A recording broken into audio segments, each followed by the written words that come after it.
Pemimpin berikutnya harus bisa mengejar ketertinggalan teknologi, merombak strategi bisnis, dan memperbaiki daya saing manufaktur. Masa transisi ini akan menentukan apakah Intel bisa kembali relevan atau semakin tertinggal. Sebab TSMC sudah tambah dominan dan Nvidia terus melesat di AI.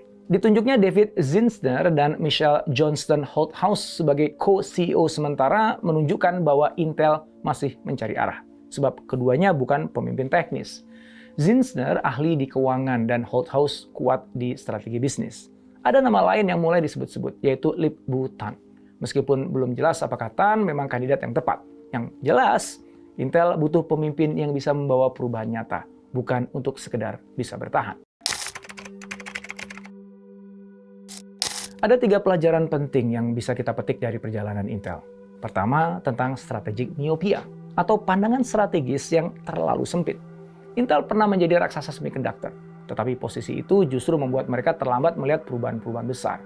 Mereka begitu percaya diri dengan arsitektur x86, padahal di luar sana telah terjadi pergeseran industri ke chip berbasis ARM yang lebih hemat daya. Bahkan Intel bertahan dengan strategi lama sewaktu industri mulai bergerak ke produk kecerdasan buatan dan komputasi berbasis GPU. Ini bukti bahwa keberhasilan masa lalu seringkali mengaburkan pandangan kita terhadap masa depan.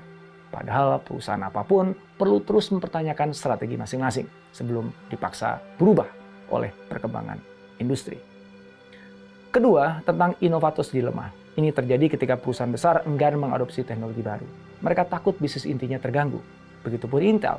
Mereka lebih memilih mempertahankan margin keuntungan tinggi dari bisnis PC.